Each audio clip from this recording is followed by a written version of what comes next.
ഇനി ഞങ്ങൾ പപ്പടം കൊണ്ടുള്ള ഒരു ഡിഫറെന്റ് വെറൈറ്റി ആയിട്ടാണ് തയ്യാറാക്കണം. നമ്മള് വാട്സപ്പിൽ കണ്ട വൈറ്റ് ചാൻസിൽ കണ്ട ഒരു വീഡിയോ ആണ് കേട്ടോ. അപ്പൊ നമുക്ക് ജസ്റ്റ് ഒന്ന് റീക്രിയേറ്റ് ചെയ്ത് നോക്കാം എന്ന് വിചാരിച്ചു. എങ്ങനെ ഉണ്ടാവും നോക്കണല്ലോ. ഞങ്ങൾ ചെയ്തിട്ടില്ല ഇതുവരെ. അതെ. അപ്പൊ ഇന്ന് ഉച്ചത്തേക്ക് മെനുവിന് ഒരു ഡിഷ് ഉണ്ട്, അതിന്റെ കൂടെ ഇത് സൂട്ടബിൾ ആണെന്ന് തോന്നിയത് കൊണ്ട് ഞങ്ങൾ ജസ്റ്റ് ഒന്ന് ട്രൈ ചെയ്യാന്ന്. അതെ, ഒന്ന് ട്രൈ ചെയ്ത് നോക്കാം, ടെസ്റ്റ് ചെയ്യാം. അതെ, എങ്ങനെയുണ്ടെന്ന് അറിയില്ല. അതെ.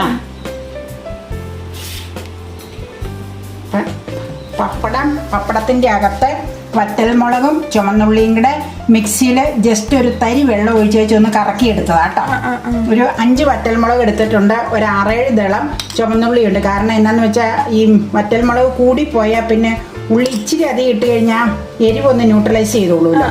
അതുകൊണ്ട് ഞാൻ അങ്ങനെ ചെയ്താട്ടോ. ചുമന്നുള്ളി ഇച്ചിരി അധികം ചേർത്തിട്ടുണ്ട് ഞാൻ. വറ്റൽമുളക് 5 എണ്ണം കേട്ടോ. ഇത് മതിയാവും, കൂടുതൽ വെച്ചാൽ ഇനി എരിവ് ഇതായി കഴിഞ്ഞാൽ. ഇനി നമുക്ക് ഇതൊന്ന് മടക്കാം. ദേ ഇങ്ങനെ ഇങ്ങനെ കണ്ടോ, അതെ ഇങ്ങനെ.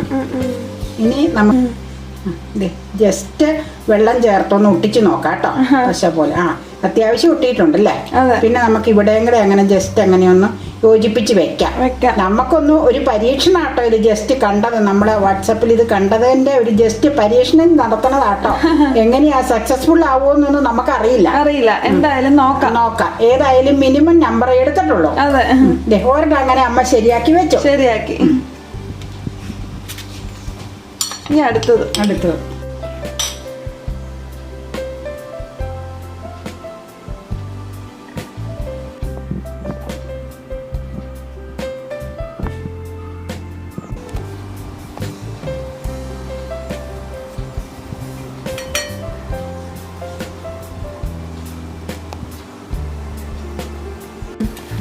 നമ്മള് തവ അടുപ്പത്ത് വെച്ചു പപ്പടം വറുത്തെടുക്കാനുള്ള പരിപാടി. എണ്ണ ഒഴിക്കാം കേട്ടോ. ജസ്റ്റ് തിരിച്ച് മറിച്ചു വിട്ടൊന്നും മൊരിച്ചെടുക്കാം അല്ലേ. അതെ, മതിയാവുന്നു. പപ്പടം ഒന്ന് എടുത്ത് കാണിക്കാം. ഒരു മിനിറ്റ്. എണ്ണ എല്ലാം നല്ല കറക്റ്റ് ആയിട്ട് ഒട്ടിയൊക്കെ ഇരിപ്പുണ്ട്. നമ്മള് സ്വല്പം വെള്ളം ചേർത്താട്ടോ ഒട്ടിയത്. ഇത് ഇച്ചിരി കൂടി ഒട്ടാനുണ്ട് അല്ലേ. അത് നമുക്ക് ശരിയാക്കാൻ വെക്കാൻ നേരത്ത്. കാരണം ഇത് ഒട്ടിയില്ലെങ്കിൽ എണ്ണയിലേക്ക് ഇടുമ്പോഴേക്കും എല്ലാം വിട്ടുപോരും. നമുക്കൊന്ന് നോക്കാം, ട്രൈ ചെയ്ത് നോക്കാം എങ്ങനെ ഇരിക്കുമെന്നല്ലേ. അപ്പം നമ്മളിത് 5 വറ്റൽമുളകാണ്. 5 പപ്പടത്തിന് 5 വറ്റൽമുളകും ചുമന്നുള്ളി ഇച്ചിരി കൂടുതൽ എടുത്തിട്ടുണ്ട്. കാരണം എരിവിന്റെ കുട്ടൽ വരാതിരിക്കാൻ വേണ്ടിട്ടോ. ഒരു 5-8 ദളം ചുമന്നുള്ളി ഞാൻ എടുത്തിട്ടുണ്ട്. എന്നിട്ട് അത് രണ്ടും കൂടെ മിക്സിയിൽ ഒരു സ്വല്പം വെള്ളം ഒഴിച്ച് വെച്ച് ജസ്റ്റ് ഒന്ന് കറക്കി ചതച്ചതാ. അപ്പൊ നമുക്കിനി വറുത്തെടുക്കാം. ഇതൊന്ന് ശരിയാക്കിക്കോട്ടെ.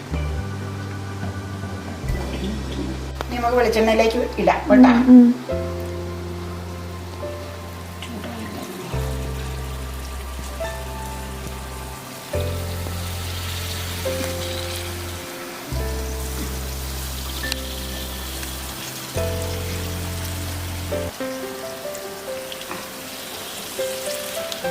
നമ്മൾ ഓരോന്നതേ ഒരു വശം ഇതായപ്പോഴത്തേക്ക് ഓരോന്നെ മറിക്കുവാണേ. ഫുൾ ഫ്ലെയിമിലാണ് കേട്ടോ. പപ്പടം പെട്ടെന്ന് വറുത്ത് വരില്ല. പെട്ടെന്നാവൂല്ലോ, ഒന്നും ചെയ്യാനില്ലല്ലോ അല്ലേ. കുഴപ്പമില്ലാന്ന് തോന്നണു അല്ലേ. അതെ, കുഴപ്പമില്ല. ഒന്നും പൊട്ടിയിട്ടില്ല അല്ലേ. ഏതായാലും ഒന്നും പൊട്ടിയിട്ടില്ല. അത് പ്രത്യേകം നോക്കണം. അതെ, അത് ശ്രദ്ധിച്ചോളണം അല്ലേ. പൊട്ടിപ്പോന്നാ പിന്നെ ആകെ പോരാ. ഞങ്ങള് പറഞ്ഞില്ലേ ഒന്ന് ഒരു പരീക്ഷണാർത്ഥം നോക്കണതാണ്. വന്നൊരു മെസ്സേജ് കണ്ട് അതേ ആയല്ലോ.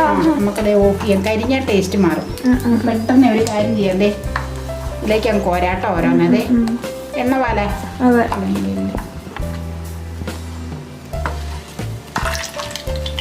കറക്റ്റാ അല്ലേ. കറക്റ്റാ, ഒട്ടും കൂടി പോയിട്ടില്ല. കറക്റ്റാ. ആ മുളക് മൂത്ത ഉള്ളിൽ ഇങ്ങനെ മുളക് മൂത്തതിന്റെ ഒരു സ്മെല്ല് വെച്ചാൽ നല്ല സ്മെല്ലുണ്ട്. അപ്പൊ നമ്മൾ ഇന്ന് റേഷനരി കൊണ്ട് ഒരു ഉഗ്രൻ തൈര് സാദമാണ് ഇവിടെ ഉണ്ടാക്കാൻ പോണത് അല്ലേ. അപ്പൊ ചോറ് ദേ നന്നായിട്ട് വേവിച്ച് ഇവിടെ വെച്ചിട്ടുണ്ട്. വേവിച്ചിട്ട് ഇപ്പൊ തണുത്തു. ഇനി നമുക്ക് തൈര് സാദം ഉണ്ടാക്കാൻ തുടങ്ങാം. ഇനി അതിലേക്ക് മെയിൻ തൈര് ചേർത്ത് കളയാം. അതെ ചേർക്കുക കേട്ടോ. നല്ല കട്ട തൈര്.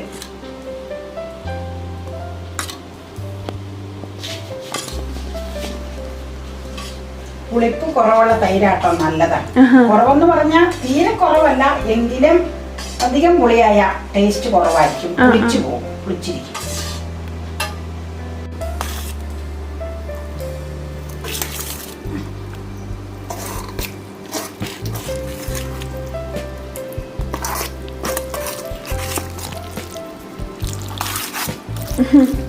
അപ്പൊ അപ്പുറത്ത് നമ്മുടെ പപ്പടം വറുത്തിരിപ്പുണ്ട്. അതും തൈര് സാദം ആയിരിക്കും ഇന്നത്തെ കോമ്പിനേഷൻ അല്ലേ? നെല്ലിക്കാപ്പിക്കള. അതെ അതെ, ഉഗ്രനാണ്. റേഷനരി കൊണ്ടുള്ള ഒരു അടിപൊളി തൈര് സാദവും പിന്നെ പപ്പടം വറുത്തതും. പപ്പടം വറുത്തതും സ്പെഷ്യൽ പപ്പടം വറുത്തത്. അതെ അതെ അതെ അതെ. ഇച്ചിരി തൈര് ഒഴിക്കാം എനിക്ക്. ഒഴിച്ചു.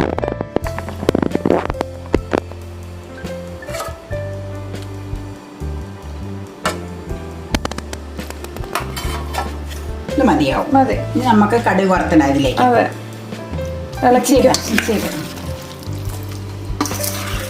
ഞങ്ങൾ ഉപ്പ് ഓൾറെഡി ചേർത്തിട്ടുണ്ടായിരുന്നു. ഒരു സ്വല്പം പോരാകി ഉണ്ടെന്ന് തോന്നി ഒരു സ്വല്പം ഇട്ട് കൊടുക്കുക കേട്ടോ. പൊടിക്ക് ഓൾറെഡി ചേർത്തതാണ്.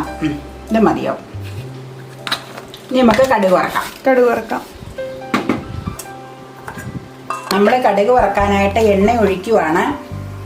ഞാൻ കടുക് വറക്കാൻ നല്ലെണ്ണയാണ് യൂസ് ചെയ്യണേ കേട്ടോ. നല്ലെണ്ണ ഒഴിച്ചു. ഇനിയിപ്പോൾ എണ്ണ ചൂടായി കഴിയുമ്പോൾ നമുക്ക് കടുക് ഉലുവയൊക്കെ ഇടാം. വേപ്പില, മുളക് എല്ലാം ഇടാം. നമ്മൾ ഉഴുന്നുപോളൊന്നും ഇടണില്ല. കാരണം ഉഴുന്ന് ഇവിടെ കടിക്കുമ്പോൾ പിന്നെ പല്ലിൻ്റെ ഇടയ്ക്ക് കയറണമെന്നൊക്കെ ഒരേ കംപ്ലൈൻ്റ് അല്ല അവർക്ക്. അത് കാരണം ഞങ്ങൾ ഉഴുന്ന് ഇടണില്ല കേട്ടോ. തൂരപ്പരിപ്പ് അതൊന്നും ഇടണില്ല. കടുക് ഉലുവയാണ് ജസ്റ്റ് ഇടുന്നത്. പിന്നെ ഉള്ളി മൂപ്പിക്കണം. കടുക് പൊട്ടി തുടങ്ങുമ്പോൾ ഉള്ളിയും വേപ്പില ഇട്ട് കൊടുക്കുവാണ്. അത് കഴിഞ്ഞ് ലാസ്റ്റ് വറ്റൽമുളക് കേട്ടോ. ഇതിനങ്ങനെ കണക്കൊന്നുമില്ല. അതൊക്കെ ഞാൻ പറഞ്ഞില്ല. അവനവൻ്റെ എത്ര വേണമെന്ന് നോക്കി അതനുസരിച്ച് ഇടുക അല്ലേ? അത്രേ ഉള്ളൂ.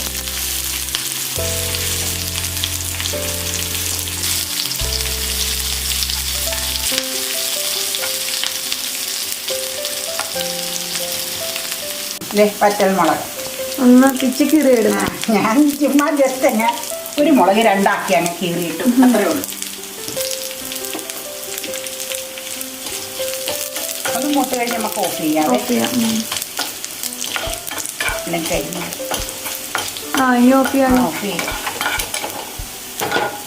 കഴിഞ്ഞ് നമുക്ക് കടുക് വറുത്ത ഇതിലേക്ക് ചേർക്കാം.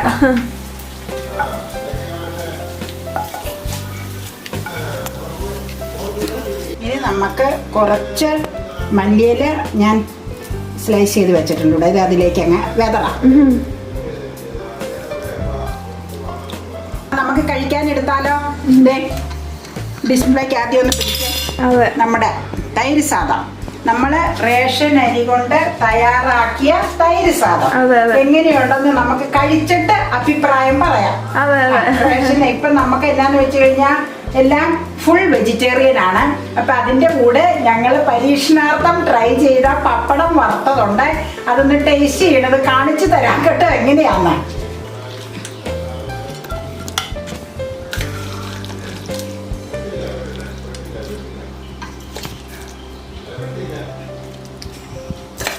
ഇന്ന് നമ്മൾ എന്തൊക്കെയാ കഴിക്കാൻ പോണേ? റേഷനരി കൊണ്ടുള്ള തൈര് സാദം, പപ്പടം ഒരു സ്പെഷ്യൽ പപ്പടം പുലർത്താണ്. അതിപ്പോ അമ്മ ടേസ്റ്റ് ചെയ്യും. ഇത് അമ്മയുടെ സ്വന്തം നെല്ലിക്ക പിക്കിളും എല്ലാം നമ്മുടെ സ്വന്തം. അതെ അതെ അതെ. അപ്പൊ ഇത്രയും സാധനങ്ങളാണ് നമ്മൾ ഇന്ന് കഴിക്കാൻ പോണേ. ലഞ്ച്. അതെ അതെ, ലഞ്ചിന് കഴിക്കാൻ പോണ. ഇന്ന് ലഞ്ചാണ് നമ്മുടെ ഈ സാധനം. 12:30 ആയോളൂ. പക്ഷെ ഞങ്ങളങ്ങ് കഴിക്കാൻ പോവാ. കഴിഞ്ഞപ്പോ പിന്നെ എനിക്ക് തോന്നി പപ്പടം ഒക്കെ ഇരുന്ന് തണുപ്പിക്കണ്ട, എല്ലാവർക്കും കഴിക്കാൻ. അപ്പൊ പപ്പടം ആദ്യമായിട്ടാണ് ഞങ്ങൾ ഇങ്ങനെ ഉണ്ടാക്കണത്. പരീക്ഷണാർത്ഥം ചെയ്തതാണ്. ഒന്ന് ടേസ്റ്റ് ചെയ്ത് നമുക്ക് നോക്കിക്കളയാം. പപ്പടം ഞാൻ ഒരെണ്ണം എടുത്ത് കടിച്ചു നോക്കട്ടെ കേട്ടോ എങ്ങനെയാണ്.